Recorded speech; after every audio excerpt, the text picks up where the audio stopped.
रमणाय मूषिकवाहनमोदगहस्त चामरकर्ण विलंबित सूत्र विघ्न विनायक पाद नमस्ते. விநாயகனே வினையை வேறறுக்க வல்லான், விநாயகனே வேட்கை தணிவிப்பான், விநாயகனே விண்ணுக்கும் மண்ணுக்கும் நாதனுமாம், தன்மையினார் கண்ணின் பணிவின் பணிந்து பட்டியேறு கந்தேரி பல இளம் ஈட்டமாக இறந்துண்டுழி தரும் அட்டமூர்த்தி அண்ணாமலை கை தொழ நட்டமாடியை நன்ன நன்காகுமே. பெற்றமேருவர் பெய்பலிக்கின்றவர் சுற்றமாமோடு தொல் புகழாளோடும் அற்றம் தீர்க்கும் அண்ணாமலை கை தொழ அற்றம் தீர்க்கும் அண்ணாமலை கை தொழ நத்தவத்தோடு ஞான திருப்பரே பல்லிலோடு கையேந்தி பல இளம் ஒல்லை சென்றுணங்கள் கவர்வாரவர் அல்லல் தீர்க்கும் அண்ணாமலை கை தொழ அல்லல் தீர்க்கும் அண்ணாமலை கை தொழ நல்லவாயின நம்மை அடையுமே. பாடி சென்று பணி பலிக்கென்று நின்றவர் ஓடி போயினர் செய்வதொன்றொங்கொலோ. ஆடி பாடி அண்ணாமலை கை தொழ ஆடி பாடி அண்ணாமலை கை தொழ ஓடிப்போம் நம் உள்ள வினைகளே.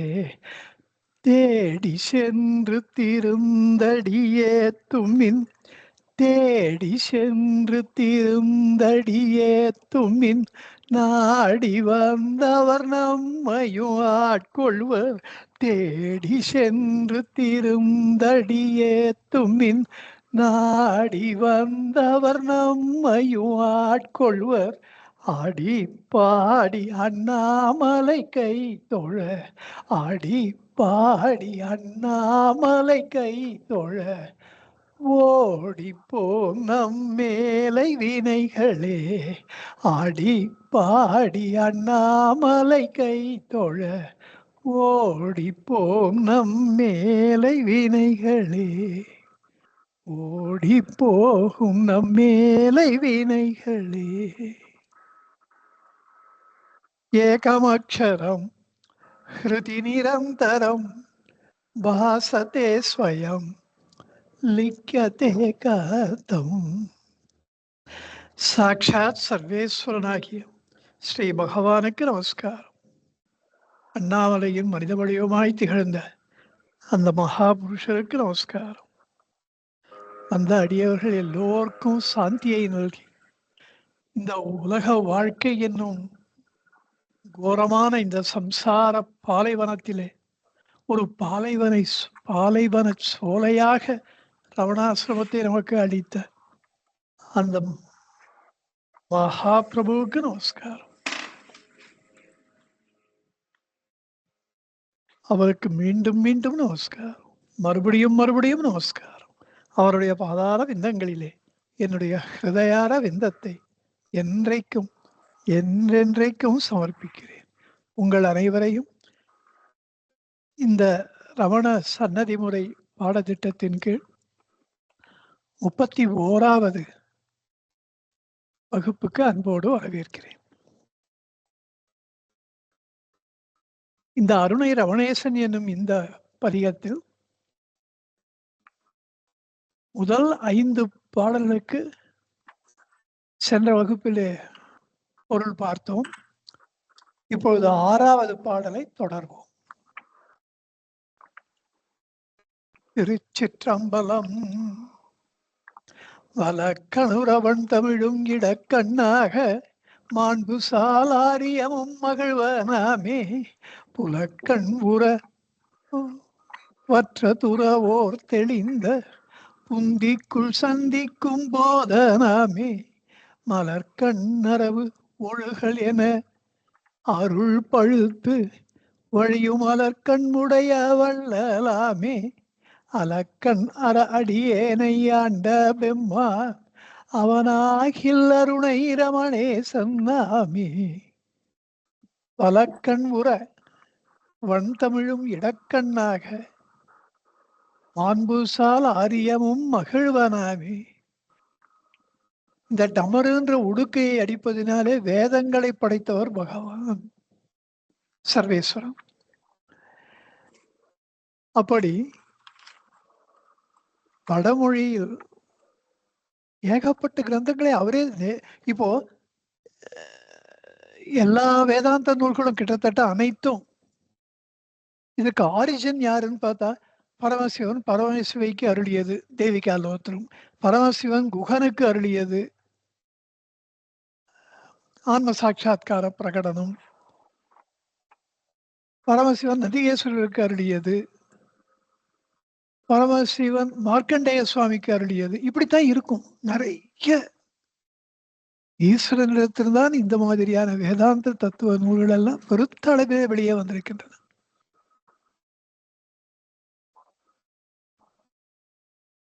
இதற்கெல்லாம் ஒரு பாஷ்யம் எழுதணும். அவரே சங்கர பகவானாக வந்து அருளினார். எனக்கு தெரிஞ்சு ஒரு மிகப்பெரிய ஒரு எக்ஸப்ஷன் பகவத்கீதை. அதுதான் மகாவிஷ்ணு ஸ்ரீ கிருஷ்ண பரமாத்மாவாக நமக்கு வேதாந்தத்தின் சாரத்தை புரிந்து கொடுத்தார். லோகாயத்தமான வழி எப்படி வாழ வேண்டும் என்றும் கற்றுக் கொடுத்தார். இக வாழ்விற்கும் வழிகாட்டினார், பரவாழ்விற்கும் வழிகாட்டினார். இப்படி ஈஸ்வரனோடு தொடர்புடைய நூல்கள் ஏராளமா இருக்கின்றன. அதனால தான் சொல்றார், வலக்கண்புற வந்தமிழும். தமிழ் மொழியே அவருக்கு வலக்கண்ணாக இருக்கின்றது என்றால் இடது கண்ணாக சமஸ்கிருதம் இருக்கின்றது. ஆரியமும் தான் வடமொழி. இங்க ஆரியம் என்ற சொல்லுக்கு மேன்மை வாய்ந்தன பொருள். அந்தணர்கள்ன்ற அர்த்தம் ஏன் வந்ததுன்னா அவர்கள் மேன்மை வாய்ந்தவர்கள்ன்றதுனால வந்தது. பொதுவா சத்திரியரா சீதா பிராட்டியார் நிறைய இடத்துல ஆரியன் தான் சொல்ற, ஆரியபுத்திரன்னு சொல்ற. சத்திரியரை அவர் ஆரிய மேலானவரே அந்த அர்த்தத்துலதான் சொல்ற. இங்கே ஆரியமும்னு சொல்றதுனால எல்லா மொழிகளுக்கும் ஒரு மேலான மொழியாக இருப்பது வடமொழி சம்ஸ்கிருதம். பேரே அப்படி இருக்குது. கிருத்துனா செய்யறது, சம்ஸ்கிருத்னா நல்ல முறையிலே செய்யப்பட்டது. ஒருத்தர் வெளிநாட்டுக்காரரு இந்த சமஸ்கிருதத்தையும் தமிழையும் பார்த்துட்டு இது எழுத்து அமைப்பை என்ன முத்து முத்தா இருக்குன்னு ஆச்சரியப்பட்டார். அப்படி ஒரு அழகு இந்த ரெண்டு மொழிகளுக்கும். இவை இரண்டும் ஒன்றோடு ஒன்று பிணைந்தவை. தமிழ் மொழியோட சமஸ்கிருதம் ஒன்று கலந்து இருக்கின்றது. சமஸ்கிருதத்தை தமிழ்லேருந்து எடுத்தா தமிழுக்கு உயிர் போயிடும், ஜீவன் போயிடும். தமிழ் மொழியுடைய ஜீவன் சமஸ்கிருதம். நான் ஷா யூஸ் பண்ண மாட்டேன் அப்படின்னு பிடிவாதம் பிடிச்சா, ஜா பண்ண மாட்டேன் அப்படின்னா விஜயராகவன்னா விசயராகவனுக்கு ஒரு அர்த்தமே இருக்காது, அர்த்தமற்ற சொல்லாயிடும். மோட்சம்னு அந்த ஷாவை யூஸ் பண்ணா அதுக்குதான் பெரியவாள்லாம் அந்த வார்த்தைகள்லாம் அந்த எழுத்துக்களை எல்லாம் நம்ம கொடுத்துருக்கா. அதெல்லாம் எடுக்கக்கூடாது. அதை விட்டுட்டு மோ போட்டு இட்டு சா இம்னா மோட்சம் தான் எழுதுறோம். அது ரொம்ப தப்பு. ஹா அது மாதிரி மோகம் கா போடுறோம், நம்ம மோகம்ன்றோம். மோகன்னா மோகன் இல்லை, அது மோகன். அந்த அழகே தனி. அந்த ஹான்ற வார்த்தை கன்னடத்துக்கு உயிர் கொடுக்கின்ற ஒரு வார்த்தை. தமிழுக்கு ரா மாதிரி, கன்னடத்துக்கு ஹா. ஹாடு எவ்வளவோ இருக்கு. ஹேல்ரி எவ்வளோ அழகு இருக்கு அதுல. ஒரு ஒரு மொழிக்கும் ஒரு ஐ வந்து தெலுங்குக்கு. இப்படி ஈஸ்வரனுக்கு ரொம்ப வலக்கண்ணாக தமிழ் இருக்கின்றது என்றால் இடக்கண்ணாக சமஸ்கிருதம் இருக்கின்றது என்கிறார் முருகனார். தமிழை ஏன் அப்படி சொல்றாருன்னா, அவர் முதற் தமிழ் சங்கத்தை தலைமை தாங்கி நடத்தியவர் நடராஜ பெருமான். அவ்வளோ பெருமை தமிழுக்கு. மதுரையில 64 திருவிளையாடல்கள் விளையாடி மகிழ்ந்தார். நம்மை போல வந்து மனிதர்களோடு மனிதராக பேசி அப்படிப்பட்ட ஒரு தெய்வீக மொழி தமிழ். தெய்வமே பேசிய மொழி. அதனால்தான் மதுரைக்கு ஒரு சிறப்பு. சுந்தரேஸ்வரர்னா அழகுக்கே ஈஸ்வரர் அவர். பார்த்தா சொக்கி போனோம். அதனால்தான் தமிழ்ல பேர் அவருக்கு சொக்கேசர், சொக்கநாதர். அவர் வளர்த்த தமிழ் நம்மளை மயங்க வைக்காம இருக்குமா? தமிழ் அவர்கிட்ட இருந்து வந்திருக்கு. நிறைய அடியவர்களுக்கு அவர் அடி எடுத்து கொடுத்திருக்கார். சுந்தரமூர்த்தி சுவாமிகளே பித்தா பிரைஸ்வ பித்தான் தான் பாடு, நீ என்ன பித்தான் தானே சொன்ன என்று அங்க அடி எடுத்து கொடுத்தார். இங்க தில்லையில தில்லைவாழ் அந்தனருக்கு அந்த தில்லைவாழ்ன்றதும் அவர் அடி எடுத்து கொடுத்தார் சுந்தரமூர்த்தி சுவாமிகளுக்கு. இப்படி நிறைய அவர் தமிழ் மொழியில பேசி தமிழ் மொழியை வளர்த்து தமிழுக்கு அடியவர்களுக்கெல்லாம் அடியெடுத்து கொடுத்து இப்படியெல்லாம் அவர் குலவி மகிழ்ந்த ஒரு மொழி தமிழ் மொழி. அதனால்தான் அதுக்கு ஈஸ்வரனுக்கு எப்படி என்னைக்கு அவர் வந்தார்னு சொல்ல முடியாதோ அது மாதிரிதான் என்று பிறந்தவள் என்றுணராத இயல்பினாம் எங்கள் தாய்னு பாரதி பாடுகின்ற அளவு தொன்று கலைந்து அனைத்தும் உணர்ந்திடு சூழ்கடைவாளர்களும் இவள் என்று பிறந்தவள் என்றுணராத இயல்பினராம் எங்கள் தாய். அப்படி தமிழ் மொழி ஈஸ்வரனோடு ரொம்பவும் ஐக்கியமாய் இருப்பதினாலே அதுவும் அது எப்ப வந்ததுன்னு தெரியாமையே போயிடுது. உதாரணத்துக்கு சங்கத்தமிழ் காலம் 3000 வருடங்களுக்கு முன்பு என்று சொல்லப்போ 2000னா அப்புறம் அதை 3000 மாத்தினா. அந்த சங்கத்தமிழ்ல ஒன்று திருமந்திரம். அந்த காலத்துலதான் சங்கத்தமிழ் காலத்துலதான் திருமந்திரம் தோன்றியது என்பார்கள்.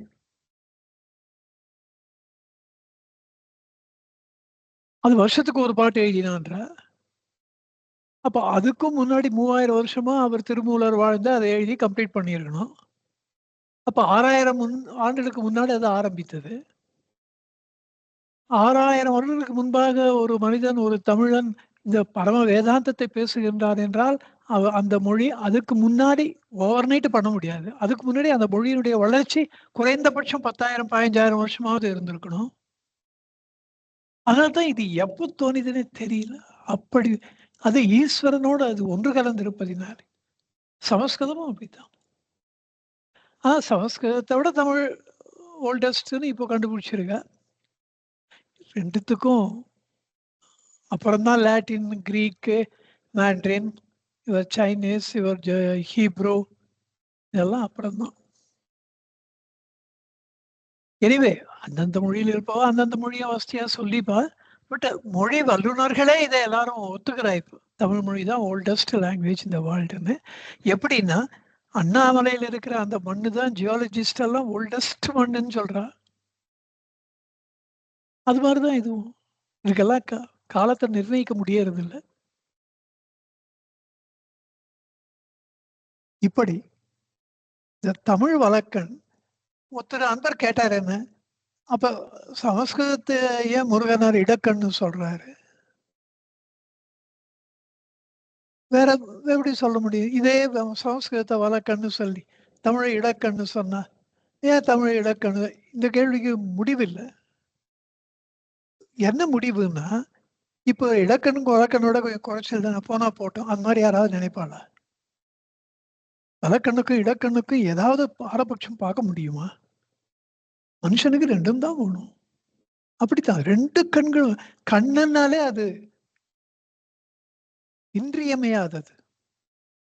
ஆகவே இந்த 2 மொழிகளும் ஈஸ்வரனுக்கு இன்றியமையாதது என்று சொல்ல விரும்புகிறார் முருகனார். அடுத்து மகிழ்வனாமே என்ற வார்த்தை ரொம்ப அற்புதமான வார்த்தை. ஏதோ மொழியை பேசுறோம் அப்படி இல்லை. தமிழ் படிச்சாலே ஒரு இன்பம். அதை முழுக்க முழுக்க முருகனார் தமிழ்ல நான் ரொம்ப அனுபவிச்சுன்னு தான் இருக்கேன். அந்த இன்பத்துக்கு ஒரு முடிவே கிடையாது. தமிழ் மொழியுடைய மேன்மை, அதனுடைய சிறப்பு, அதனுடைய அந்த தாக்கம் வார்த்தைகளினாலே வர்ணிக்க முடியாது. அப்படிப்பட்ட ஒரு இன்பத்தை தமிழ் படிச்சா நம்ம உணரலாம். அதனால்தான் மகிழ்வனாமே என்கிறார். சாதாரணமா கம்பராமாயணம் படிச்சா அவ்வளோ இன்பமா இருக்கும். அதுக்கு அப்படி அதனால்தான் கம்பநாட்டாழ்வார் கவி சக்கரவர்த்தின்னு போற்றப்படுகிறார். தமிழுக்கு அவ்வளவு ஒரு சிறப்பு இருக்கு. அது ஒரு நெளிவு, சுழிவு இதெல்லாம் நிறைந்தது தமிழ். விட்டு குடுத்துரும். ரிஜிட்டா இருக்காது சான்ஸ்கிரிட் மாரி. சமஸ்கிருதத்துக்கு அது 1000 சொன்னாலும் கொஞ்சம் ரிஜிட்டா இருக்கும். விட்டு குடுக்காது. இது கொஞ்சம் கனிவு, குழைவு. அந்த ழ அந்த தமிழ்ல இருக்க ழ அந்த குழைவுலயும் இருக்கு. ழாவும் இருக்கு. அத கேட்கும்போதே அது ஒரு ஒரு தனி இன்பம். தமிழ்த்தாய் நினைக்கும்போதே தமிழ்த்தாயுடைய திருவடிகள்ல போய் நம்ம கால கெட்டியா புடிச்சுன்ற மாரி நான் இமேஜின் பண்ணா, அதுல கிடைக்கிற ஒரு பரம சந்தோஷம். என்னுடைய தாய். அப்படி அந்த அந்த ஒரு தாய் எவ்வளவு ஒரு சந்தோஷத்த தன் மகனுக்கு கொடுக்க விரும்புவாள், கொடுப்பா. அம்மா தானே சகலமும் நம்மளுக்கு. அப்படி ஒரு மொழி இருக்கின்றது என்றால், தாயாக இதெல்லாம் தாய்மொழின்னா அதுதான். அடுத்து சொல்றார். புலக்கண் உறவற்ற துறவோர் புலக்கண்ண ஐம்புலன்கள். ஐம்புலன்களின் கண் அப்படின்னா ஐம்புலன்களின் மூலமாக வெளியே பாய்ந்து ஓடி உலக வாழ்க்கை என்கின்ற இதில் இருக்கின்ற விஷயாதி சுகங்களை அனுபவிக்கின்ற வேண்டும் என்கின்ற அந்த பற்று அற்ற புலக்கண் உறவு அற்ற விஷயாதி சுகங்கள் தொடர்பு அற்ற என்று சொல்லுவதற்கு ஐம்புலன்களின் தொடர்பற்றன்னு சொல்லிடுறார். ரெண்டும் ஒண்ணுதானே என்ற அர்த்தத்துல சொல்றார். புலக்கண் உறவு அற்ற துறவோர். இங்க துறவோர்னா அதான் தமிழ் இன்பம். ஏதோ துறவிகள் மட்டும் இல்ல, இல்லறத்தார்களும் தான். இல்லறத்துல அகஸ்தியர் மாதிரி இருந்துண்டு, வசிஷ்டர் மாதிரி இருந்துண்டு, புலன்களை துறந்தவர்கள், இன்பங்களை துறந்தவர்கள் துறவோர் தான். அப்படி இல்லறத்தாரோ துறவரத்தாரோ இந்த ஐம்புலன் துறவியா இருந்துட்டு நான் சன்னியாசம் வாங்கிட்டு இருக்கிற அத்தனை பற்றுகளையும் வச்சுட்டா என்ன பிரயோஜனம்? இல்லறத்தாராக இருந்து எல்லா துறவுகளையும் விட்டு விட்டா அதுக்கு மேல ஒரு பெரிய துறவு என்ன வேண்டியிருக்கு? பகவான் சொல்றார், பகவான மாதிரி வராது. சொல்ற விஷயத்த சுருக்கமா சொல்லணும், ஆனா முழுக்க சொல்லணும். நான் சந்நியாசம்னு விசார சங்கிரகத்துல ஒரு இது டிஃபைன் பண்றார். நான் என்னும் சங்கல்ப தியாகமே உண்மை சந்நியாசம். அது மற்றதெல்லாம் வெளி வேடங்கள் தான். இல்லறத்தாராக தோன்றுவது அல்லது துறவரத்தாராக தோன்றுவது. இதைத்தான் வள்ளுவரும் சொல்றார்.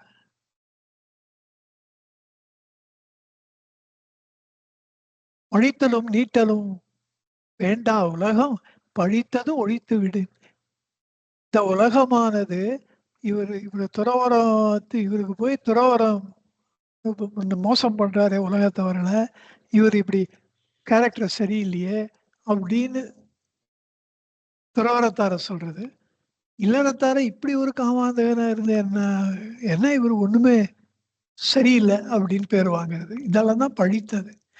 ஆனா வள்ளுவ பெருமானுடைய முன்ன பின்ன சொன்னதெல்லாம் வச்சு பார்க்கும்போது அவர் பழித்ததுன்னு சொல்றது வந்து அகந்தைய சொல்றார். அது ஆன்மீக பொருள். இந்த பழித்தது ஒழித்து விடின் அகந்தையை ஒழித்து விட்டால் பழித்தலும் நீட்டலும் வேண்டா உலகம். பழித்தல் இளறத்தார், நீட்டல் தாடி வளர்க்கறது துறவரத்தார். அதனால்தான் துறவரமோ இல்லறமோ பழித்தது ஒழிக்கப்பட வேண்டும். எது இழித்தும் பழித்தும் பேசப்படுகின்றதோ அந்த அகந்தை அகற்றப்பட வேண்டும். அப்படிப்பட்ட துறவோர் முற்றும் துறந்தவர்கள் தெளிந்த புந்தின புத்தி தெளிந்த அவருடைய புத்திக்குள்ளே சந்திக்கும் போதனாமே பகவான் அவர் உள்ளத்துல போய் புகுந்து போய் அவளுக்கு தரிசனம் கொடுக்கிறார். போதம் அனுபவப்பட்ட அறிவு, ஞானம் அறிவு, ஞான போதம் அனுபவப்பட்ட அறிவு, த எக்ஸ்பீரியன்ஷியல் நாலேஜ் ஆஃப் செல்ஃப். அப்படிப்பட்ட ஸ்வரூபி பகவான். போதன் அவர் தான். அவர் புத்திக்குள் சந்திக்கும். அவர் புத்திக்குள்ள போய் அவர்களை மீட் பண்றார். அவரா நம்ம ஒரு அடி எடுத்து வச்சா அவர் 10 அடி எடுத்து வைக்கிறாருன்றார். அடுத்து மலர்க்கண் அரவு ஒழுகல் என மலரிலிருந்து தேன் ஒழுகுவதைப் போல அருள் பழுத்து வழியும் மலர்க்கண் உடைய வள்ளலாவே. கனகம்மா சொல்வா, பகவான் தன்னை முழுவதுமாக மறைத்துக் கொண்டார் சிவபெருமான் என்பதில். ஆனா எல்லாத்தையும் கண்ட்ரோல் பண்ணார். அவரால் கண்ட்ரோல் பண்ணவே முடியாத ஒன்று அவருடைய கண்களிலிருந்து பொங்கி பொங்கி பீரிட்டு பாய்கின்ற அந்த அருள். அது அவருடைய சன்னிதானத்துல எல்லாருக்கும் கிடைச்சது.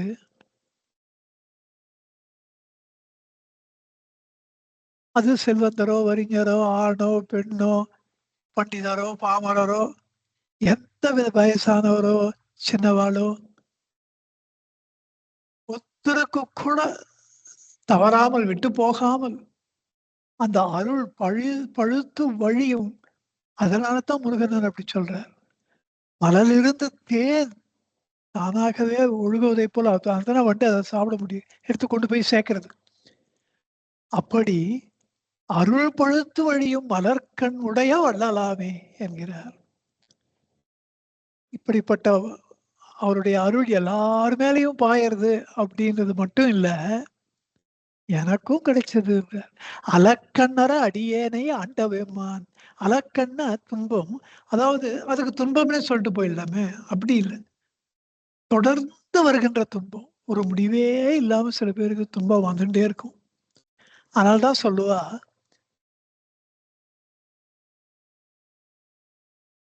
14 வருஷம் தொடர்ந்து கஷ்டப்பட்டவனும் கிடையாது, தொடர்ந்து சந்தோஷப்பட்டவனும் இன்பத்தை அனுபவித்துக் கொண்டே இருப்பவனும் கிடையாதுன்னு. அது ராமர் 14 வருஷம் காட்டுல இருந்ததுக்காக அப்படி சொல்லுவான்னு வச்சுக்கலாம். இல்லைன்னா அந்த 14ன்ற அந்த எண்ணிக்கை வரதுக்கு சான்ஸ் இல்லை. பட் பொதுவா அது எது எடுத்துக்கணும்னா, தொடர்ந்து துன்பத்தையே அனுபவிப்பு, அதுக்கு ஒரு முடிவு எப்போவாது வரும். ஆனால் அது முடிவு எப்போ வரும் தெரியாது.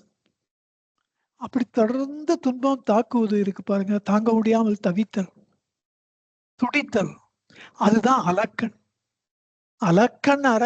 அப்படிப்பட்ட ஒரு மிகப்பெரிய துன்பம் நீங்கவே நீங்காதுன்னு வர துன்பம் அற அடியேனை ஆண்ட பெருமான். என்னுடைய துன்பங்கள் அத்தனையும் தொடர்ந்து எவ்வளவோ பிறவிகளில் செய்து வைத்த அந்த பிறவி துன்பம், அந்த வினைகள் எல்லாவற்றையும் அறுத்து அடியேனை ஆட்கொண்ட பெம்மான் என் தலைவர் யார் என்று நீங்கள் கேட்பீராகில் அவனாகில் அருணை ரவணை சன்னாமி என்கிறார். அடுத்த பாடலிலே 7வது பாடல். சென்னியார் உறவணங்கி சோர்வு சேர்வார் கீழில் செல்வமாம் சீர்வாதச் செம்மலாமே முன்னியாராய்ந்திடின் யான் என்னும் பேரே முதன் மூல இயற்பெயராய் முயங்குமாமே தன்னையார் ஒருவரும் ஒப்பாவார் இல்லா தனி முதலாம் தான் தோன்றீசனாமே அன்னையாய் என்னை இனிதாண்ட பெம்மான் அவனாகில் அருணை ரமணே சன்னாமே. சென்னியார் உறவணங்கி சேர்வார்க்கு, ஆர்னா பொருந்துதல், சென்னியார்னா சென்னி பொருந்துதல், அது பொருந்தும்படியாக உற வணங்கி சேர்வாருக்கு, தங்களுடைய தலையை பகவானுடைய திருப்பாதங்களிலே சேர்த்து வணங்குபவர்களுக்கு ஈடில் செல்வமாம் சீர்பாத செம்மலாமே. இந்த அழகு பாருங்க, தமிழ் அழகு. ஈடில் செல்வமாம், ஈடு இணையற்ற ஒரு செல்வம், ஆன்ம ஞானம், ஆன்ம நிதி, ஆன்ம செல்வம் கொடுப்பார். அப்படி சொல்லல, செல்வமாம் சீர்பாத செம்மலாமே. அவர்களுக்கு ஆன்ம நிதியாக கிடைக்கின்ற சீர்பாத சீர்பாதம்னு இங்க சொன்னதுக்கு காரணம், சென்னி அவருடைய சீர்பாதத்திலே சென்னியை சேர்ப்பவர்கள் என்பதற்காக. சீர்பாத செம்மலாமே, அவர்கள் அடைந்து அனுபவிக்கின்ற செம்மல் ஆன்ம நிதியாக இருப்பவர். முன்னே ஆராய்ந்திடில், நல்ல ஆழமாக உள்ளே போய் ஆராய்ந்து பார்த்திடில், யான் என்னும் பெயரே முதன் மூல இயற்பெயராய் முயங்குமாமே. இந்த நான் என்கின்ற பெயர் தான் இறைவனுக்கு உற்ற பெயர் என்பார் திருவாச்சக குருவாச்சக கோவையிலே பகவான். இந்த யான் நான் என்னும் பெயரை அன்றி அவ்வளவு பொருத்தமா அமைந்த ஒன்று இன்று. இந்த நான் என்ற பெயர் தான் இறைவனுக்கு மிக பொருந்துகின்ற பெயர் அப்படின்னு சொல்றார். காரணம் உள்ளது 40 தான். எவ்வளோ விரிவா பார்த்தோம். உள்ளதளது உள்ள உணர்வு உள்ளதோ அதுதான் அது. உள்ளதளது நமக்கு உள்ளே இருக்கின்ற அந்த உள்ள பொருளாகிய அந்த பரமாத்மா வஸ்து இல்லாமல் உள்ள உணர்வு உள்ளதோ, வெளியிலே நான் இருக்கிறேன் என்கின்ற அந்த உணர்வு வர முடியுமா? நான் இருக்கேன்ற உணர்வே it's a reflection of that உள்ளது இல்லையா? அந்த உள்ளது இருக்கிறதுனால தான் நாம் உள்ளோம் என்ற உணர்வு நமக்கு இருக்கின்றது. இதான் சொல்றார். அப்போ நான் இருக்கிறேன் என்ற உணர்வு அதை எப்படி கூப்பிடுறது? நான் தான் கூப்பிடணும். அதனால தான் பகவான் நான் யார் அருண்மொழி தொகுப்புல சொல்றார், நான் நான் என்று சொல்லிக் கொண்டிருந்தாலும் அந்த இடத்திலே கொண்டு போய் விட்டுவிடும்ன்றார். நான் தியானம் பண்ணா கூட இந்த அகம் அகம் ஸ்புரணம், அகம்னா நான்,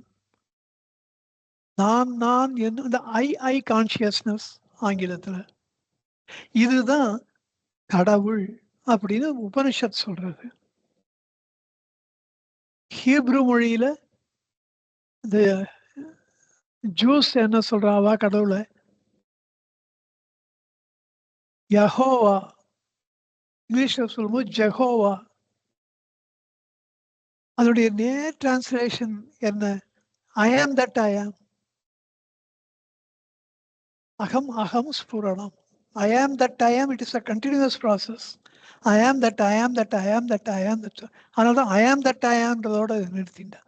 அதுக்கு முடிவில்லை அப்படி. அது ஆனால் ஸ்புரணம், அதுதான் அந்த கடவுளுடைய பெயராக இருக்கின்றது. அந்த யூத மதத்திலே பிறந்த கிரைஸ்ட் ஜீசஸ் என்ன சொல்றார்? Be still and know that I am God. அவரு ஐ ஆம்ன்றது வித்தின் கோட்ஸ் போட்டு கொட்டேஷன்ல போட்டு ஐ ஆம் ஈஸ் காட்னு சொல்லியிருப்பார். நோ தட் ஐ ஆம் காட்ன்றதுக்கு என்னத்துக்கு அவரு ப்ரீஃபிக்ஸ் பண்ணோம்? அந்த இது பி ஸ்டில் சொல்ல வேண்டிய அவசியமே இல்லையே. மனதை அமைதிப்படுத்து, நிச்சலனமாக்கு. அதுக்கு வழிதான் நான் யார் என்ற இந்த தத்துவம். இதுதான் செல்ஃப் என்கொயரி, இது செல்ஃப் இன்வெஸ்டிகேஷன். எல்லாம் இதுதான். இந்த நான் யார் என்று பார்க்கறது. நான் என்ற ஒன்று இருக்கு, அதை யாராலும் மறுக்க முடியாது. அந்த மறுக்க முடியாத ஒரு விஷயத்தை யாரும் பார்க்கறதே இல்லை. அதை ஞாபகப்படுத்துறதுக்கு தான் பகவான் மனித அவதாரம் எடுத்தார், ஈஸ்வரன். இப்படி இயேசு கிறிஸ்துவ கூட be still and know that I am is God, அதை தான் சொல்லியிருக்கார். மன்சூர் ஹுசேன் அல் ஹலாஜ் இஸ்லாம்ல சுஃபி செக்டை சேர்ந்தவர். அங்கே சுன்னீஸ் சுஃபீஸ்னு ரெண்டு. இந்த சுஃபீஸ் வந்து ஒரு 15%, சுன்னீஸ் வந்து 85% அவளுக்குள்ள. ஆனால் கான்ஸ்டன்ட் வார். யார் சுஃபீஸில் இருக்கவா சொல்லுவா நம்ம தான் டாமினேட் பண்ணோம், வி ஷுட். அந்த இப்போ சமீபத்தில் அமெரிக்கன் அட்டாக்ல போயிட்டாரு, அவர் அதை தான் சொன்னார். I should be the supreme leader for the entire Muslim world. சன்னீஸும் இந்த சுன்னீஸும் என்ன தான் ஏற்றுக்கணும் அப்படின்னு கோமினி சொல்றாரு. அதை இவா ஒத்துக்க மாட்டேன்றா. So there is a constant war இவளுக்குள்ள. நிஜம் வார், ஏதோ வாய் வார்த்தையா இல்லை. Out to finish each other, அந்த மாதிரி வார். ஆனால் அந்த சுஃபி செக்ட்ல இருந்த this Hussain Mansur al Hallaj அனல் ஹக்குன்னு ஒரு தத்துவத்தை சொன்னார். அது தத்துவத்தை கொடுத்தாருன்றதை விட அவர் சொன்னார் அவருடைய அனுபவத்தை. அனல் ஹக்னு அதுவே நான். இவர் டிரான்ஸ்லேட் பண்ணியிருக்கேன் நானே கடவுள்னு. அந்த நானே கடவுள்ன்றது வந்து ஒரு ரொம்ப 2ஆம் பட்சமான ஒரு டிரான்ஸ்லேஷன். ஆனா அதுதான் பிரதானியமா இருக்கு. அந்த இஸ்லாம் வேர்ல்ட்ல சூஃபி இதுக்கு எக்ஸ்பிளைன் பண்றவெல்லாம் இதுதான் நானே கடவுள். அவர் தன்னையே கடவுள்னு சொல்லி கொண்டார். அப்படி இல்லை. அதுக்கு அந்த டிரான்ஸ்லேஷன் பார்த்தா அதுவே நான் சோகம். அதுதான் அவர் சொல்லியிருக்கார். அகம் இதம் இதம் அகம் இதுதான் அவர் சொல்லியிருக்கார். அந்த தத்துவம் தத்துவம் அதுவே நீ. அதை மாத்தி போட்டா ஒரு பக்கத்துக்கு அது ஒரு ஒரு பக்கம் ஒரு நாணயத்தின் ஒரு பக்கம் வந்ததுன்னா மறுபக்கம் அகம் இதம் தான். ரெண்டும் ஒண்ணுதான். அதுவே நீ என்றாலும் இதுவே அதுவே நான் என்றாலும் ரெண்டும் ஒண்ணுதான்.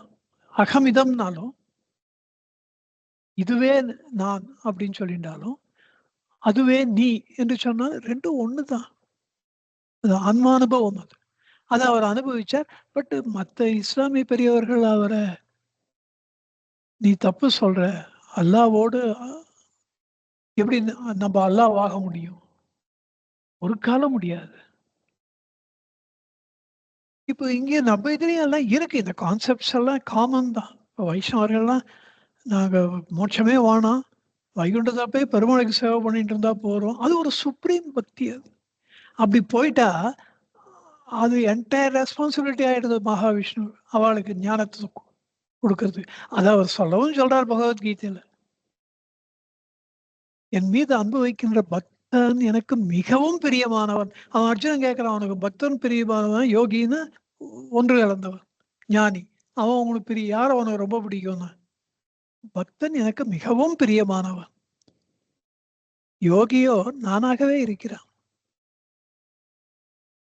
பட் இங்க வந்து இந்த மாதிரியான வைஷ்ணவிசம், சைவிசம், இந்த மாதிரி கௌமாரம், கணபத்தியம், இந்த மாதிரி சௌரம், இந்த மாதிரி இருக்கிறதெல்லாம் சாட்டம். It is backed up by the extraordinary intellectual brilliance. அதனால இங்க அந்த மாதிரி ஒரு அவுட் அண்ட் அவுட் வார்லாம் கிடையாது. எல்லாம் பீப்புள் அண்டர்ஸ்டாண்ட் ஈச் அதர். அதனால தான் இது உலகத்திலேயே ஒரு மிக சிறந்த கலாச்சாரமாக பாரதம் கலாச்சாரம் உருவெடுத்ததுக்கு காரணம் இந்த கட்ட அறிவு ஞானம். எல்லா தெய்வத்துக்கும் ஒரு சோர்ஸ் இருக்கு. நானாவாம் சக்தியுள்ள உள்ளது 40 எல்லா சக்தி இருந்தாலும் அதுக்கு ஒரிஜினலா ஒரு சக்தி இருக்கும். அதுல இருந்தா இந்த சக்திகள்லாம் வெளியே வர முடியும். அது மாதிரி ஆன்ம சக்தியிலிருந்து இந்த அத்தனை கடவுள் சக்திகளும் வெளியே வந்திருக்கின்றன. இதெல்லாம் திருப்பி திருப்பி திருப்பி நான் சின்ன வயசுலேருந்து சொல்றதுனால we develop extraordinary tolerance. ஒருத்தருக்கு ஒருத்தர் ஒத்து போறோம்.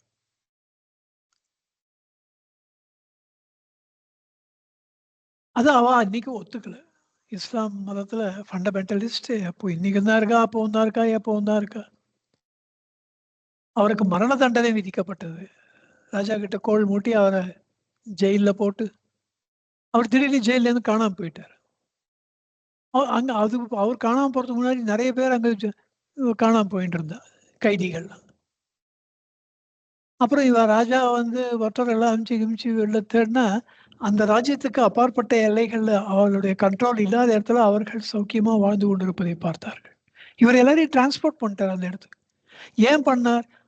அரசாங்க அதிகாரிகள் வேணும்ட்டு அவர் மேல தப்பு சொல்லி தவறான முறையில அவரை தண்டித்து அவர்கள் ஒரு செய்யாத குற்றத்துக்கு தண்டனைகள் அனுபவித்துக் கொண்டிருந்தார்கள். அப்படிப்பட்டவர்களெல்லாம் இவர்கள் தன்னுடைய யோக சக்தியினால ஜெயில இருந்து விடுதலை பண்ணி அனுப்பிச்சு விட்டார். அந்த ராஜ்யத்துல இருந்தா திருப்பி அரெஸ்ட் பண்ணுவாள்ன்ட்டு வெளி தேசத்துல கொண்டு போய் விட்டார். இவரையும் காணாம போயிட்டார். ஒரு அப்புறம் திடீர்னு இவர் வந்து காணாம போயிட்டு அது ஏதாவது ஒரு யாருக்கோ ஹெல்ப் பண்றதுக்கு போயிருப்பார். ஆனா தான் அவ்வாறு தப்பித்துக் கொள்ள விரும்பவில்லை. திருப்பி வந்துடுறார் ஜெயிலுக்கு. சிறைச்சாலைக்கு வந்துட்டு அவரு இவ பயந்து போய் இவர் ஏதோ மெஜிஷியன் பிளாக் மேஜிக்கு இவர் தூக்கில போட்டுறது தான் இவரை கொல்றதுதான் ஒரே வழின்றா. ராஜாவும் மரண தண்டனை விதிக்கிறான். இவருக்கு கைகளை வெட்டுறா, காலை வெட்டுறா, அப்புறம் நாக்கை அறுக்கிறதுக்கு முன்னாடி கண்களை தோண்டுகிறா. அப்புறம் நாக்கை அறுக்கிறதுக்கு முன்னாடி இப்போவாவது அல்லாவும் நானும் ஒன்றல்ல, உண்மைய சொல்லு, திருப்பி திருப்பி இதை பொய் சொல்லாத, அல்லாஹ் அதுவே நான், அல்லாவே தான் நான், அதுவே நான், எனக்கு என்னை எனக்கு அப்பாற்பட்டு அல்லாஹ் இல்லை அப்படின்லாம் சொல்லாத அப்படின்னா. அப்ப இவர் சொல்ற என் அனுபவத்தை நீ சொல்லாத சொல்லாதன்னா நான் எப்படி சொல்லாம இருக்க முடியும்? நீங்க நாக்கு அறுக்கிறத பத்தி இப்ப ரொம்ப பெருசா பயமுறுத்துறீங்க. என் தலையே அறுத்துருங்க. தலையே அறுக்கத்தானே போறீங்க. When I say less by dying, நான் இறந்து போவதினாலே என்றைக்கு குறைந்து போனேன். நான்றது அந்த உடலை சொல்றாரு. இந்த உடல் இறந்து போவதினாலே என்றைக்கு நான் குறைந்து போனேன். நான் ஐ அம் த ப்ளீனரி, பரிபூரண வஸ்து. ஏன்னா கடைசியா சொல்றாரா, அனல் ஹக், அதுவே நான் என்கிறார். தலை வெட்டப்படுகின்றது. அப்போ அங்க மலையிலிருந்து அந்த அதுவே நான் அனல் ஹக்னு எதிரொலிச்சுதான். பறவைகள்லாம் கத்தித்தான். அந்த கடல் ஆர்ப்பரித்து தான் அதான் அனல் ஹக்னு எங்க பார்த்தாலும் கேட்டுதான். அப்படித்தான் அந்த அவர் சொன்ன வார்த்தைகள் எட்டர்னல் ஆச்சு.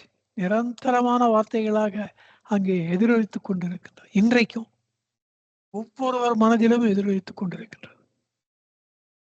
இதுவும் நான், அதுவே நான், நான் என்பதுதான் அதனுடைய பெயர். இப்படி எல்லா மதத்திலையும் இந்த ஐ ஆம் தட் ஐ ஆம், ஐ கான்சியஸ்னஸ், அகம் அகம் ஸ்புரணம், தமிழ்ல நான் பத்தி ஒரு தான் ஒண்ணு இருக்கு. அதனால தான் தானாய் தழைத்தல், தானே தானே தத்துவம், இதை தானே காட்டுவாய் அருணாச்சலா. இது தான் தத்துவம். ஹிந்தில கூட நான் பார்த்தேன்.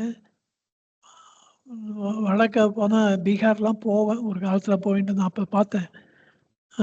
இந்த மோகல் சராய், லோகியா சராய் இது மாதிரி அங்கெல்லாம் டிஸ்ட்ரிபியூட்டர்ஸ் எல்லாம் இருந்தா, நான் இங்க லோக்கலா பிசினஸ் விட்டுட்டு அங்க போய் பண்ணியிருந்தேன். Because we got some business there. It was able to do successfully there. அதனால போயிட்டு வந்துட்டு இருந்தேன். அப்போ அவ ஹிந்தியில கூட ஆப்னா நீங்க தான் இருக்கு, உங்கள் இல்ல அங்க. ஹம்னா நாங்கள் இருக்கு, நம்மை இல்ல, நமக்கு இல்ல. அதனால தான் ஹிந்தி கத்துக்கிறவா கூட இங்க என்ன பேசுவேன், நிகழ்ச்சின்னுவா, உங்களுக்குன்னு சொல்ல மாட்டோம். அது மாதிரி இந்த அகம் அகம் ஸ்புரணம் இந்தியில இருக்கு, தான் தான் என்று தழைத்தல் தமிழ்ல இருக்கு. எல்லாம் ஒண்ணுதான். கடைசியில இறைவனுடைய பெயர் நான் என்பதாகத்தான் முடிகின்றது. இந்த நான் இருக்கிறேன் என்ற உணர்வுல கொஞ்சம் நம்ம திங்க் பண்ணி, கொஞ்சம் அதுல கான்சென்ட்ரேட் பண்ணி அந்த இருக்கிறேன் என்ற உணர்வாக இருப்பதற்கு முயற்சி பண்ணா, இட்ஸ் an எக்ஸ்ட்ராடினரி க்ளூ. நான் யாருன்னு கேள்வி கேட்டுட்டு இருக்கிறத விட நம்ம இருக்கோம், அந்த உணர்வை கெட்டியாக பிடித்துக் கொள்ள வேண்டும் என்பது ஒரு ஒரு ஒரு ஒரு அணுகுமுறை. தட்ஸ் a வெரி எஃபெக்டிவ் அணுகுமுறை.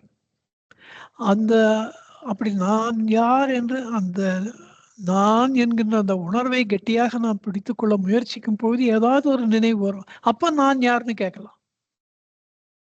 ஆனா நான் இருக்கிறேன் என்ற அந்த உணர்வு நம்மை விட்டு போவே போகாது. தி பெஸ்ட் மெத்தட் அது. இத பகவான் ஒரு நினைவுக்கும் மற்றொரு நினைவுக்கும் இடையிலே இருக்கின்ற அந்த இடைப்பட்ட இடைவெளி. அத கெட்டியா அத எலாங்கேட் பண்ணுங்கன்னுவார். அதாவது எண்ணங்கள குறைக்கிறது தான் அல்டிமேட்லி. நான் இருக்கிறேன் என்ற உணர்வ கொஞ்சம் கண்ண மூடிட்டு அத நெனச்சு பார்த்தா, நம்ம இருக்கோம். இதுதான் அகமுகப்படுதல். அதுல கான்சன்ட்ரேட் பண்றது தான் அகமுகப்படுதல்.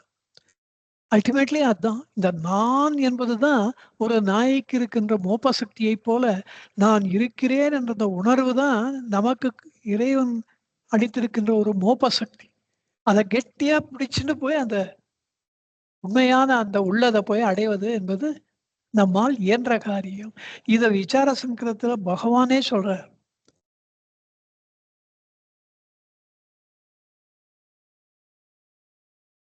சர்வானர்த்தத்துக்கும் ஹேதுவான இந்த நான் என்னும் மனோவியாபாரத்தை நீக்கி விடுவது என்பது நம்மால் இயன்ற காரியம். நான் என்னும் நினைப்பை அன்றி நான் என்னும் பிரமை உண்டாகுமோ? ஆதலின் ஆன்ம தியானம் அனவரதமும் மேவி செய்து மேன்மையாம் வீட்டின்பம் மேவு.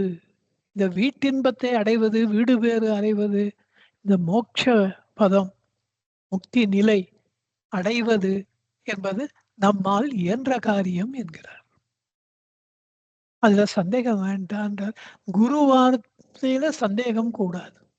குரு சொல்லிட்டார், அதுக்கப்புறம் அவர் அது மாதிரி முடியும்னு சொல்லிட்டார், அதனால முடியும், அவ்வளவுதான். ரெண்டாவது, there is no question of failure. இந்த ஃபெயில்யூரே ஒரு பிரமையா போய் முடியும். இவ்வளவு விஷயங்களையும் முன்னே ஆராய்ந்திடின் யான் என்னும் பேரே. இந்த யான் என்பது தமிழுக்கே உரியது, நான் என்பது எல்லா மொழியிலையும் இருக்கு.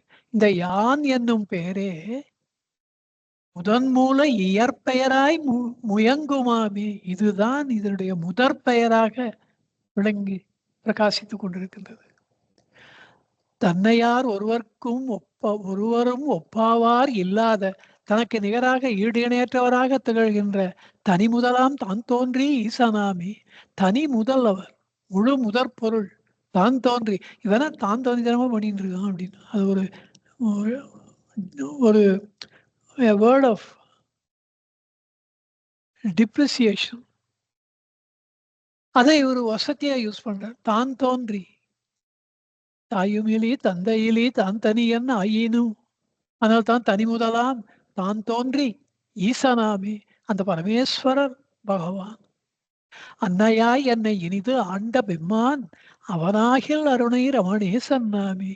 அன்னையாய் எனக்கு பெற்ற தாயாக வந்து என்னை இனிது ஆண்டு கொண்ட என் தலைவர் யாரென்றால் அவர்தான் இந்த அருணையிலே எழுந்தருளியிருக்கின்ற பகவான் என்கிறார்.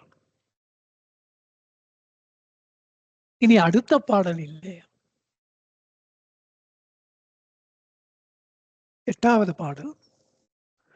சொப்பனமாய் எதிர்பட்டு தோற்றும் பொல்லா சூதிலகப்பட்டு அடியர்களா சுழலாவாறு கற்பனையா மாயை அறக்கடியும் தெய்வ கதிர்முக முன் வெயில் முருக சுழலும் மற்ப புப்பனியோர் அன்னவிதம் பற்று விட்டு புலம்பர என் பழவினையை போக்கி பொற்தாளுக்கு அற்பனை ஓர் பொருளாக்கி ஆண்ட பெம்மான் அவனாகில் அருணை ரமணேசன் நாமி.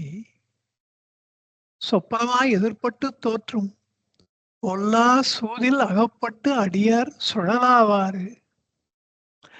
என்னதான் சொன்னாலும் இந்த உலக வாழ்க்கை எவ்வளவுதான் கான்கிரீட்டா தோன்றினாலும் அது ஒரு சொப்பனம் தான். உண்மை நிலை அப்படித்தான் இருக்கு. சொப்பனம் போல நம்ம சொப்பனத்துல எல்லாம் நிஜமா நடக்கிறதா நினைக்கிறோம்.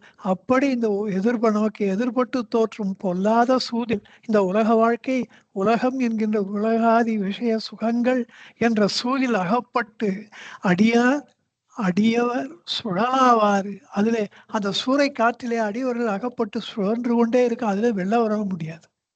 சூறை காற்று சுழன்று அடிக்கும். அது உள்ள மாட்டின்ட்டா வெளியிலயும் வர முடியாது, நிம்மதியாகவும் இருக்க முடியாது. அப்படி சுழலாவாறு கற்பனையாம் மாயை அறக்கடியும்.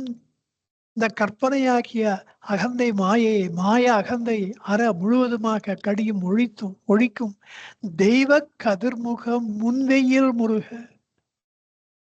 தெய்வ கதிர்முகம் முன் அவருடைய சன்னதியில வெயில் முருக, வெயில் ஏற ஏற as the day progresses சூரிய உஷ்ணமா அதிகரிக்கும். அப்படி பண்ணும் பொழுது சுழலும் அற்ப புற்பனியோர் அன்னவிதம், அந்த கிராஸ்ல இருக்கிற புல்லுல இருக்கிற பனி அப்படியே இட் வில் எவாபரேட், ஒண்ணுமே எல்லாம் போயிடும் கடைசியில். அன்னவிதம் அப்படி பற்றுவிட்டு புலம்பர பல வினையை போக்கி. இங்கே புலம்பர என்பது மனதளவிலே என்னை தனிமைப்படுத்தின்னு அர்த்தம்.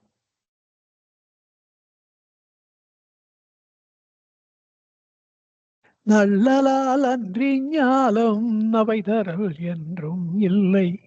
நல்லல், இந்த உலகத்திலே நீ நட்பு பாராட்டுதலால் அன்றி, இந்த உலகத்தோடு நீ நட்பு பாராட்டினால் நவை தரல், அது உனக்கு துன்பத்தை கொடுக்கும். பாராட்டாவிட்டால் நவை தரல், துன்பம், அந்த உலகம் நமக்கு துன்பத்தை தருதல் என்பது என்றைக்கும் இல்லை. உள்ளதே ஆக அன்றி உலகம் அது இல்லதாக. உள்ளதே ஆக அன்றி, உள்ளதாகி அந்த உள்ள பொருள் என்றைக்கும் இருந்து கொண்டே இருக்கின்றது. சிவவாக்கியர் சொல்ற மாதிரிதான், என்றும் இல்லை.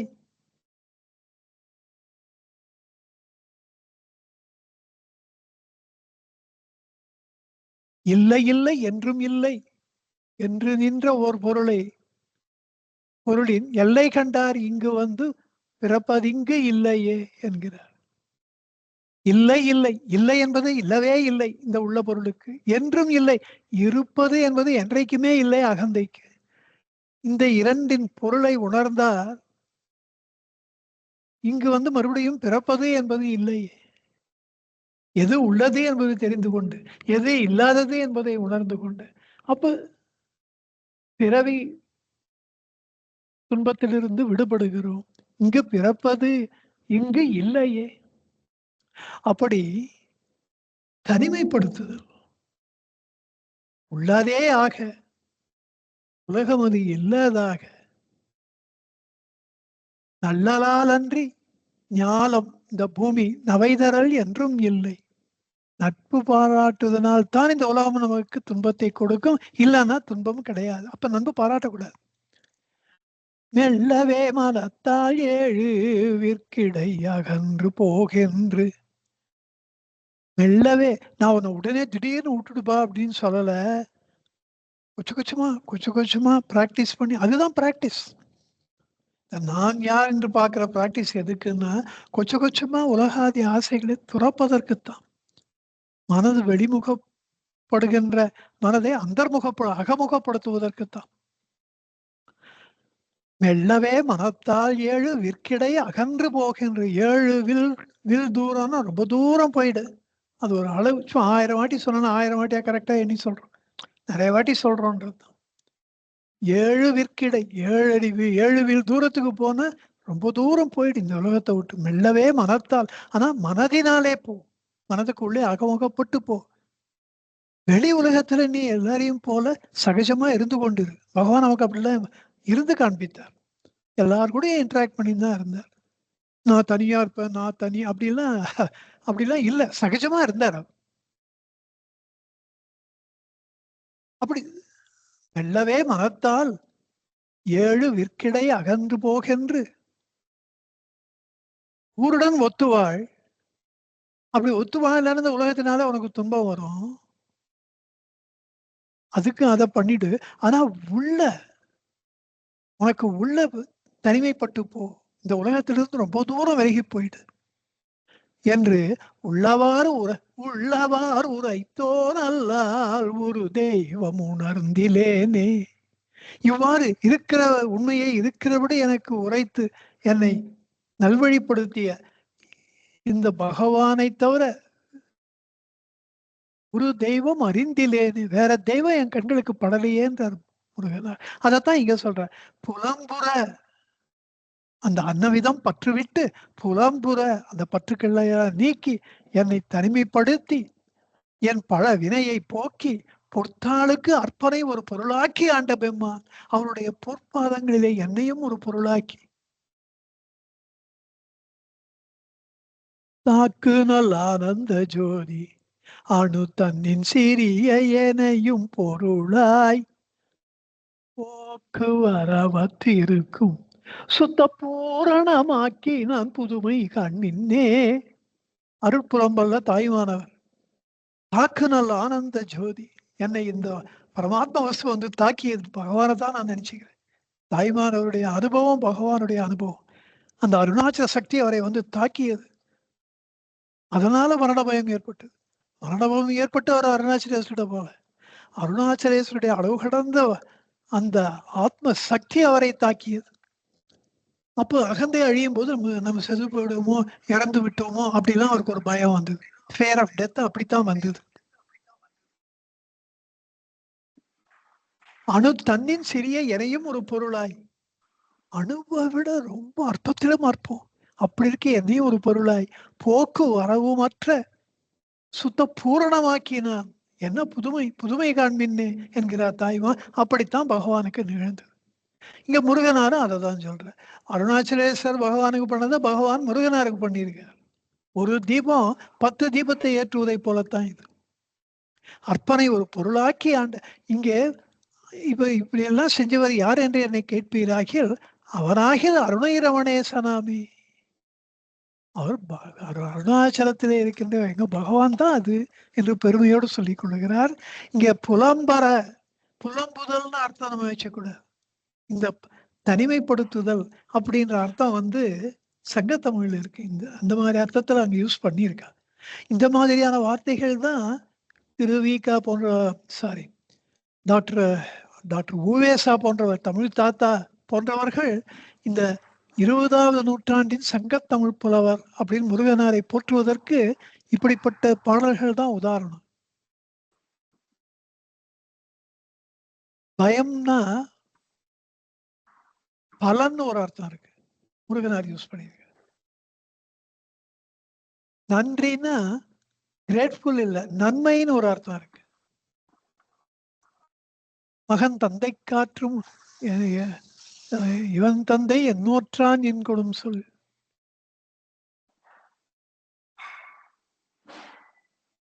அங்க நன்றி என்ற வார்த்தை இவன் தகப்பனாருக்கு செய்கின்ற நன்மை என்னவென்றால், மகர் தந்தை காற்றும் நன்றி இவன் தந்தை என்னோற்றான் என்கிறோம் சொல். அப்படி இதெல்லாம் சங்கத்தமிழ் அந்த மாதிரி யூஸ் பண்ணியிருக்கா. அதை முருகனார் சகஜமா யூஸ் பண்ணியிருக்க. இப்படி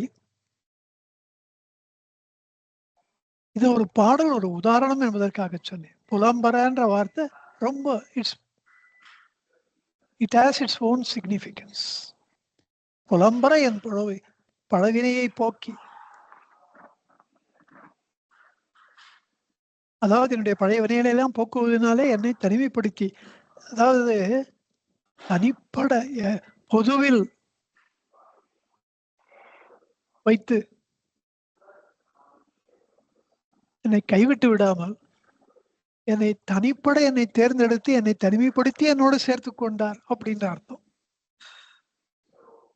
அதுக்குதான் அந்த புலம்பர என்ற வார்த்தையினுடைய அர்த்தம். அடுத்த பாடலுக்கு போகலாம். 9வது பாடல்.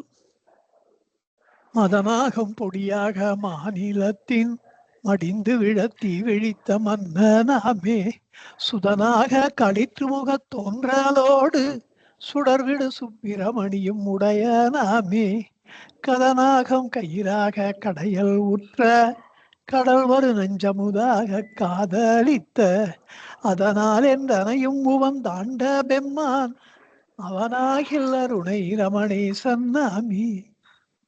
மதன் மன்மதன், ஆகம் அவனுடைய உடல் பொடியாக சாம்பலாய் விழ, மாநிலத்தின் மடிந்து விழ, இந்த பூமியில சாம்பலா விழுந்து விழ, தீ விழித்த மன்னனாமே, அப்படி சுட்டெரிக்கின்ற பார்வையை உடையவர்.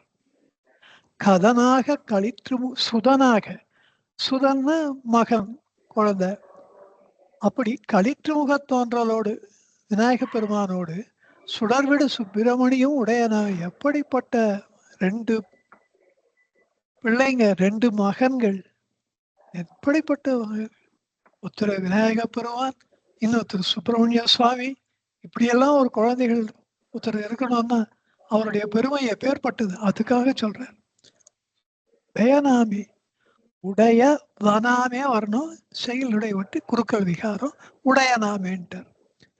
கதம்னா கோபம் சீறி பாய்கின்ற, நாகம் கயிறாக கடையலுற்ற, அப்படி சீரிப்பா அப்படி சீரி அது மந்தார மலைய வாசுகியை கொண்டு கடையும் பொழுது அந்த பாம்பு தாங்க முடியாம பெருமூச்சு விடும்போது அந்த உஷ்ணம் டைரக்டா அசுரர்களை தாக்கியது.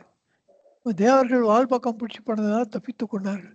அந்த உஷ்ணமே அப்படியே கொடுமையா ஒரு பெரிய அந்த சுண்ணாம்பு காலவாயில் இருந்தா எப்படி இருக்கும், அப்படி ஒரு கொதிக்கிற மாதிரி அந்த மாதிரி சொல்றார்.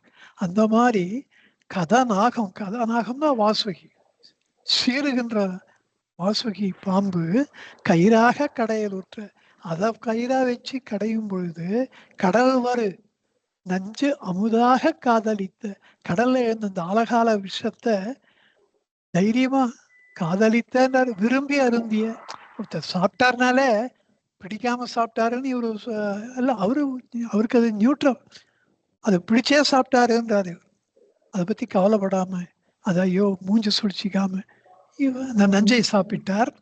அதனால் எந்தனையும் உவந்து ஆண்டவன், என்னுடைய அகந்தை விஷயத்தையும் அழகால விஷயத்தையே சாப்பிட்டவருக்கு என்னுடைய நெஞ்சு என்ன பெரிய நெஞ்சு, அதான் அனாயாசமா சாப்பிட்டார் அப்படின்னா உவந்து ஆண்டவமா. எப்படி? அதனால தான் இவருடைய அனுபவம், என்னுடைய நெஞ்சாகிய அகந்தை நெஞ்சோ சந்தோஷமா கொஞ்சம் கூட மூஞ்சி சுழிக்காம எப்படி ஆசையா சாப்பிட்டு என்னை காப்பாற்றணுன்றதுக்காக அதை ஆசையா சாப்பிட்டார். அது மாதிரி இந்த உலகத்தை காப்பாற்ற வேண்டும் என்பதற்காக ஆசையா விரும்பி காதலித்து அந்த நெஞ்சை உண்டார். இவர் இன்டர்பிரிட்டேஷன், அவர் எப்படி சாப்பிட்டாரோ யாரு இது. பட் முருகனாருக்கு தெரிஞ்சிருக்கும், ஒரு ஞானிக்கு அவருடைய மனப்பான்மை தெரிஞ்சிருக்கும். அதை நம்ம அப்படியே ஏற்றுக்க வேண்டியதுதான். அவர் யாருன்னு கேட்டா எங்க பகவான் தான் முடிகிறார். அப்படிப்பட்ட ஈஸ்வரன் பண்ண அந்த லீலையை பகவானின் மீது ஏற்றி சொல்லுகிறார். அடுத்த பாடல் இந்த பதிகத்தின் இறுதி பாடல், நிறைவு பாடல். செழுங்காதல் சேர்ந்த மன செந்நேரிக்கே சிறாரை அடித்தக்காரம் தீற்றுமா போல் முழங்குவோத வெம்பிரவி முன்னீருள்ளே மோகத்தால் மூழ்கியதன் முத்தாவத்தால் புழுங்காது சிவஞான போத மூட்டி பொன்னடிக்கு எஞ்ஞான்றும் பொருந்தி வாழ அழுங்காது நாயேனை ஆண்ட பெம்மான் அவனாகில் அருணை ரமணே சன்னாமி. செழுங்காதல் சேர்ந்த மன செந்நெறிக்கே, செழுங்காதல் செழிப்பான ஒரு காதல், வளர்ந்து கொண்டே போகின்ற பக்தி, அதை சேர்ந்து மன செந்நெறிக்கே, மனதுக்கு அப்சல்யூட்டா டிசிப்ளின் பண்ணிட்டவன். இனிஷியலா கொஞ்சம் கஷ்டமா இருக்கும், அப்புறம் அந்த வைராக்கிய சுகம் தெரிய ஆரம்பிச்சிருத்தோன்னா மனம் தன்னிச்சையாகவே, எப்படி ஒரு பூனை உரியை இருக்கின்ற அந்த பாலை குடிச்ச உடனே மறுபடியும் மறுபடியும் அந்த உரியை நோக்கி பாயுமோ, அப்படி மனம், அதாவது இந்த கவனம், மனம்னு சொல்ல முடியாது, சொல்லினாலும் தப்பு இல்லை, அந்த கவனம் மறுபடியும் மறுபடியும் உள்நோக்கி பாயும். அப்படி செந்நெறிக்கே சிறாரை அடித்து அக்காரம் தீற்றுமா போல். சிறாரைனா பக்குவமற்றவர்களை, சிறுவர்களை. சிறுவர்கள் வயதினாலே சொல்ல, ஆன்ம ஞானத்தினுடைய அருமை தெரியாதவர்கள், அவர்கள் சிறார். அவர்களை கூட அடித்து அக்காரம் தீற்றுமா. அக்கார அடிசல்ல அப்படி கன்ஃபியூஸ் பண்ணிக்காதீங்க. இது அக்காரம்னா துணி. இந்த துணிய வண்ணான் எப்படி அடிச்சு அடிச்சு துவைக்கிறான் பாருங்க, துணியை ஏகேச்சு போடுறது இல்ல, அதுல இருக்கிற அழுக்கு போக்குறது. அழுக்கு வாங்கிக்கே அவன் பாடு. அதுல அந்த அழுக்கு நல்லா போறதுக்காக அடிச்சு அடிச்சு பண்ணி, இங்க தீற்றுமா போல் அப்படின்னா, தீற்றுதல் அப்படின்னா அந்த யூனிஃபார்மா நல்லா நீட்டா பண்றது, அயர்ன் பண்றது. அப்ப அந்த சுருக்கங்கள்லாம் இருக்காது, நல்லா ஜம்முன்னு போட்டுன்னு போகலாம். துணியை நல்லா பழைய ஒரிஜினல் நிலைமைக்கு கொண்டு வர்றது, அதுதான் தீற்றுதல்.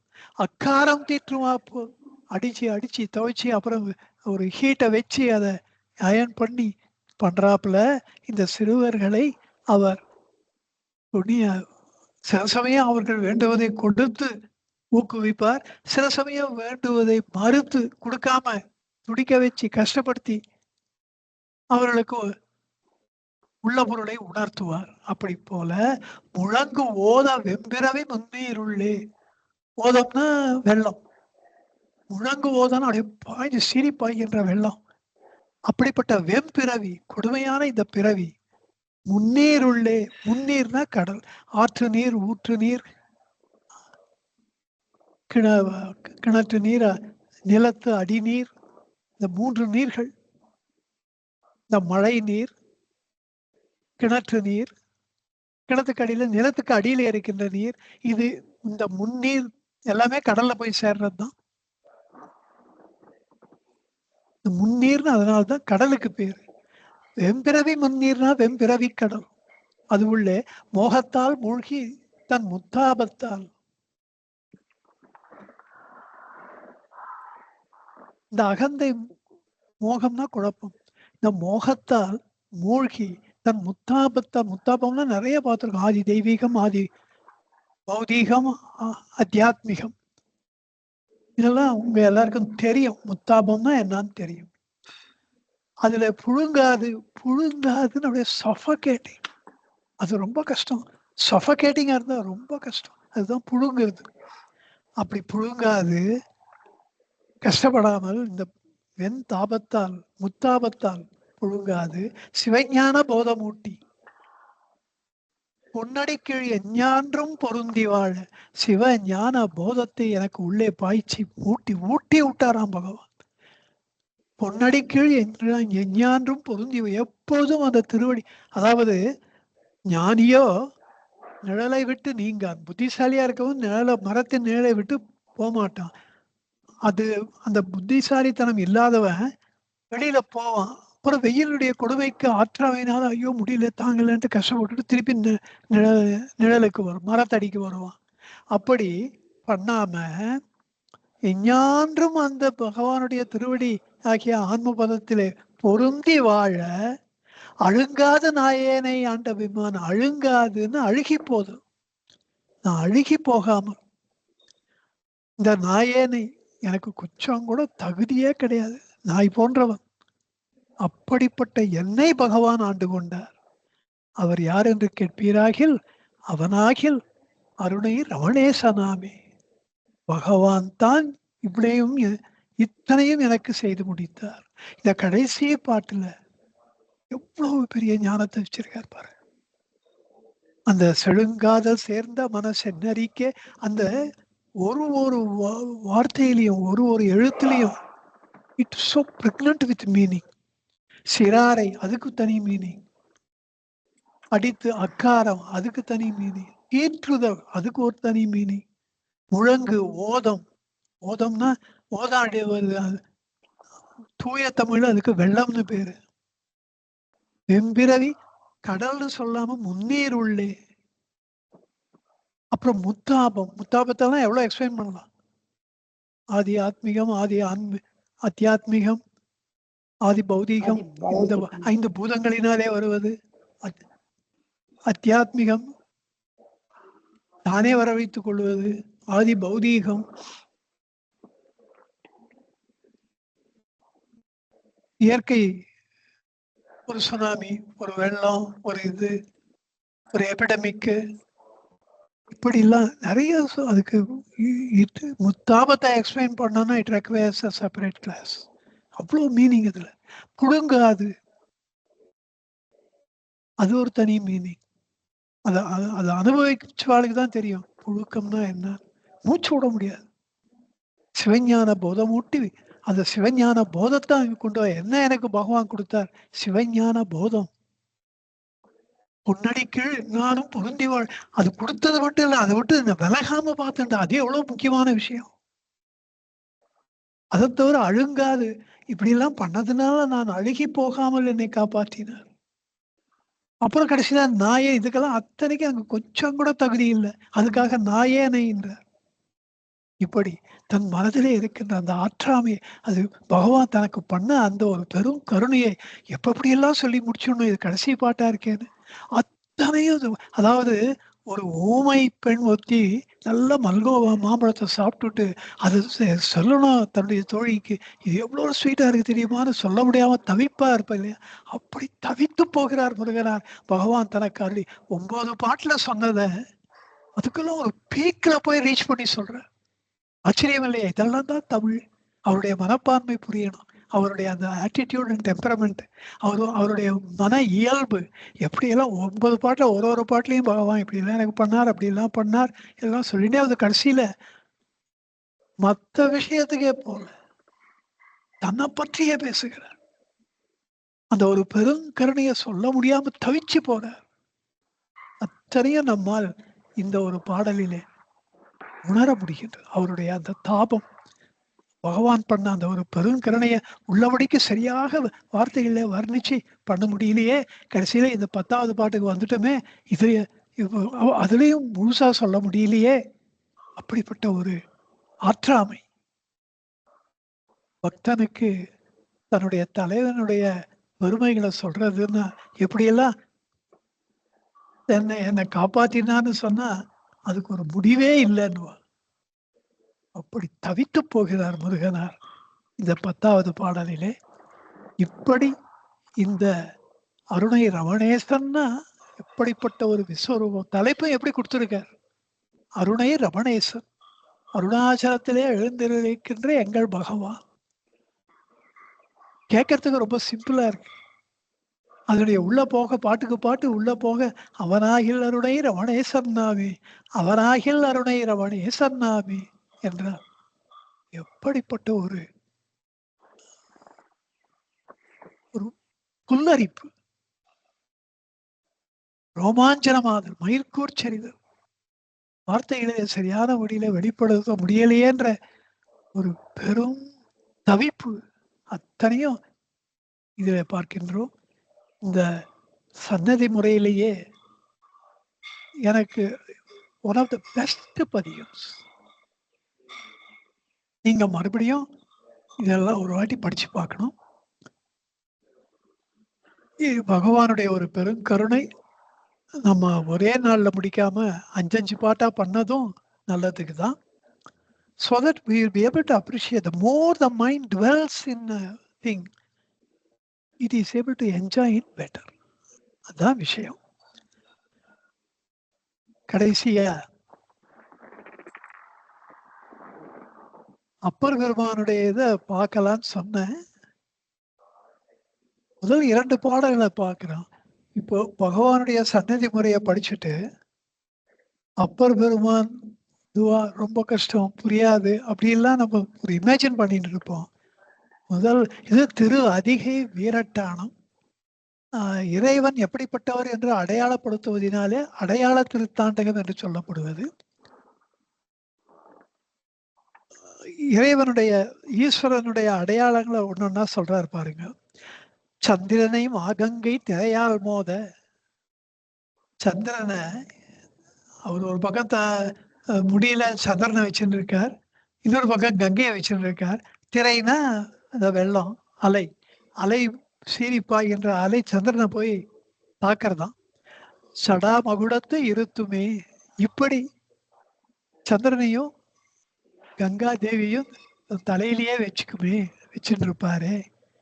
அவர் தான் ஈஸ்வரன் அடையாளப்படுத்துகிறார். சாமவேத கந்தர்வம் விரும்புமே, கந்தர்வகானமாக இருக்கின்ற சாமவேதத்தை விரும்புவதாக அக்னியில சொல்றாரு பாருங்க. பகவான் அப்படித்தான் எல்லாரும் சொல்லுவோம், பகவான் சொல்லிட்டு அந்த மாதிரி அப்பர் பெருமான் ஈஸ்வரன் அக்னியில சொல்றார். இருத்துமே விரும்புமே, கபாலம் ஏந்து கையனே மெய்யனே, கனகமேனி பொன் போன்ற மேனி, அப்படிப்பட்டவரே, பந்தளவு நெல்வில விரலால், பெண்களுக்கு பந்து வச்சு விளையாடுறது பிடிக்கும், பார்வதி தேவியும் விளையாடுறதா சொல்றார்.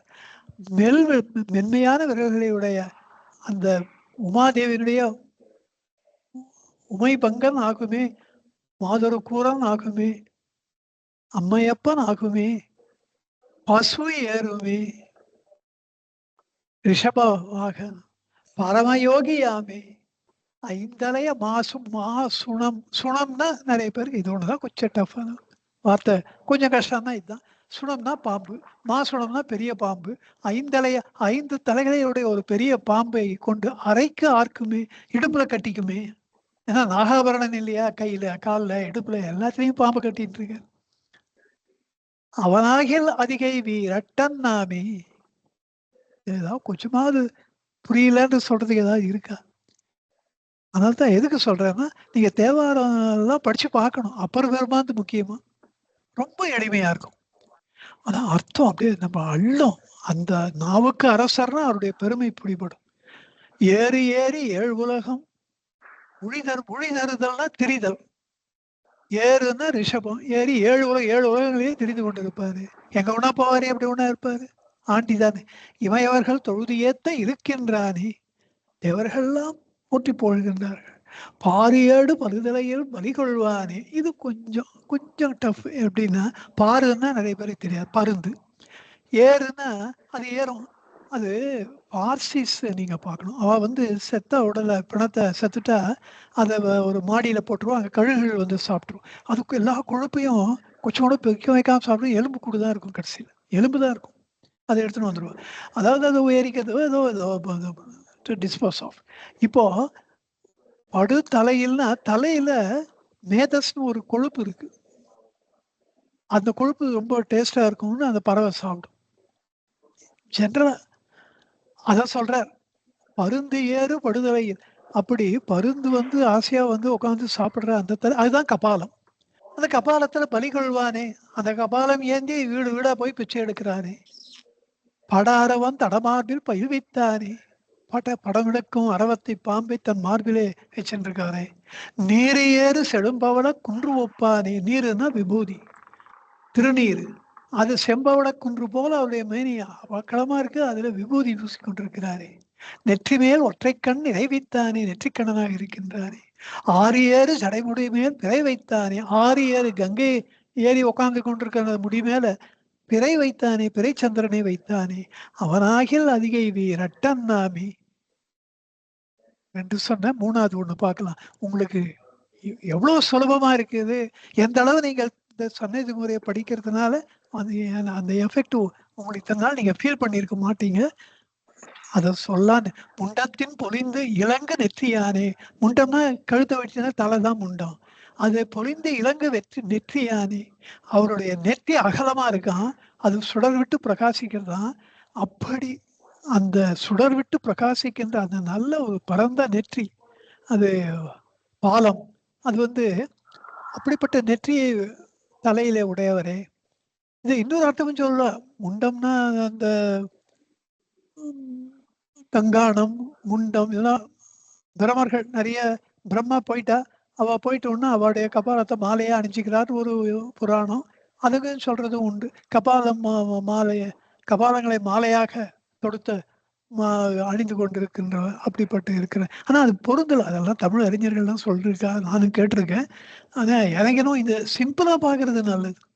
முண்டம்னா உடல் இல்லாத தலை. அதுல அதாவது இது ஈஸ்வரனை பொறுத்த வரைக்கும் உயிரோடு இருக்கிற தலை. அதுல நெற்றி ரொம்ப பிரமாதமான நெற்றி. அந்த நெற்றி கண் இருப்பதனாலேயே கூட அது பிரகாசிக்கின்றதுன்னு. முதலாகி நடுவாகி முடிவானானே. ஆதி அந்தம், ஆதி மத்தி அந்தம் எல்லாமாக இருப்பவர். கண்டத்தில் வெண்மருப்பின் காரையானே. வெண்மருப்புன்னா வராகத்தினுடைய கொம்பு. அது வராக அவதாரத்தும் போது மகாவிஷ்ணு வந்து தன்னை மறந்துடுறார். தான் விஷ்ணுனே தெரில.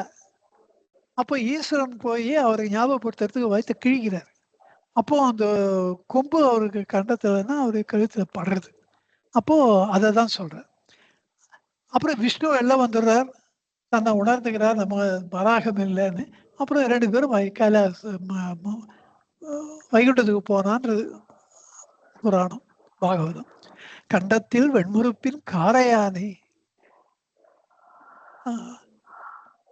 கதம் நாகம் கொண்டு ஆடும் காட்சியானே. கதம்னா சீரிப்பாய்கிற கோபம். சீரிப்பாய்கின்ற நாகத்தை கொண்டு ஆடும் காட்சியானே. அதை வேற உடம்புல டான்ஸ் ஆடுறவரே. பிண்டத்தின் இயற்கைக்கு ஓர் பெற்றியானே. பிண்டம்னா ஜீவான்மா. அந்த பிண்டத்தின் ஜீவான்மாவின் இந்த அர்த்தம் தமிழ் அறிஞர்களுக்கெல்லாம் தெரியாது. ஏதோ சொல்லுவா. பிண்டம்னா அவ பொதுவா சொல்லிடுவோம் அண்டம் பிண்டம்னு எத்தையோ பேசிக்கிட்டு இருக்குன்னு அர்த்தம் சொல்லி முடிச்சு. இது ஜீவான்மா பிண்டம். அண்டம் என்பது மேக்ரோ காசம், பிண்டம் என்பது மைக்ரோ காசம்.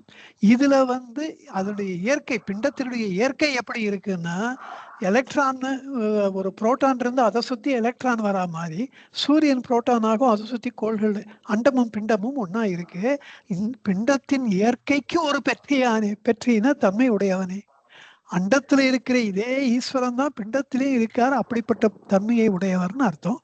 பெருநிலம் நீர்த்தி வழி ஆகாசமாகி அண்டத்துக்கு அப்பாலா இப்பாலானே. அது பிண்டத்தை சொன்னார், அண்டத்தை சொல்றார், அவ்வளவுதான். அவனாகில் அருகே வீரட்டத்தானே.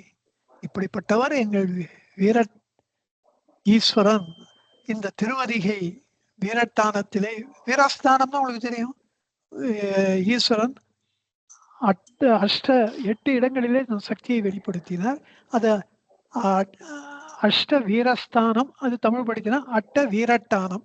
அந்த எல்லா இடத்துலையும் அவர் பேரு வீரட்டானேஸ்வரர் தான். 8 தலத்திலையும் அதிகே வீரட்டானம் இவர் இப்படி இருக்கார் அப்படின்னு அப்பர் பாடுகின்றார். மீதி பாடல்கள்லாம் நீங்களே படிச்சுக்கலாம். அது ஸ்நாட்ட செய்யானே நல்ல சிவந்த மேனியை உடையனே, கரியானே கண்டம் நீலகண்டமாக கருத்து போனவனே, பைங்கண் வெள் எயிற்று ஆடு அரவனே, பைங்கண் பசுமையான வெள் எயிற்று நல்ல வெண்மையான பற்களை உடைய அரவம் ஆடுகின்ற அரவனே. அது அந்த பாம்பெல்லாம் வச்சுன்னு இருக்கவரே. வினைகள் போக வெய்யனே, வெய்யனேன்னா அப்படியே சுட்டு தூர தள்ளுதல், வினைகளை எல்லாம் அப்படி தூரத்தை அப்படி காய்ச்சிடுறவனே. தன் கொன்றை முளைத்த சென்னி சடையனே, கொன்றை மாலை முடியில வச்சுக்கோனே. விலங்குபடு சூலம் ஏந்தும் கையனே, சூலத்தை கையில வச்சுருக்கவரே. காலங்கள் 3 ஆனானே, கருப்பு வில் தனி கூடும் பூன் காமன் காய்ந்த ஐயனே, காவனை காய்ந்த ஐயனே. அதுக்கு மன்மதனுக்கு டிஸ்கிரிப்ஷன், கருப்பு வில் தனி கூடும் பூன் காமன், பருத்து உயர்ந்த ஆண் ஏற்றானே, அவனாகில் அதிகை வீரட்டானே.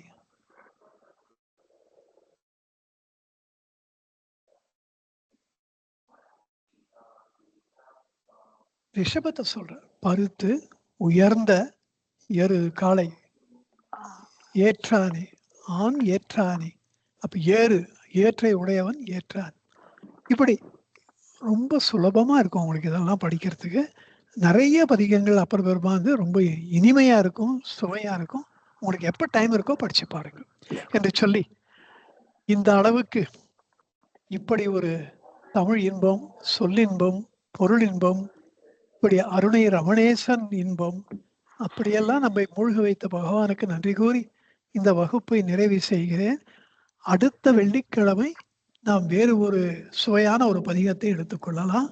உங்க எல்லாருக்கும் உங்கள் பொறுமைக்கு 8:15 யூஸ்வலா முடிப்பேன், இன்னைக்கு கொஞ்சம் அதிகமாயிடுது.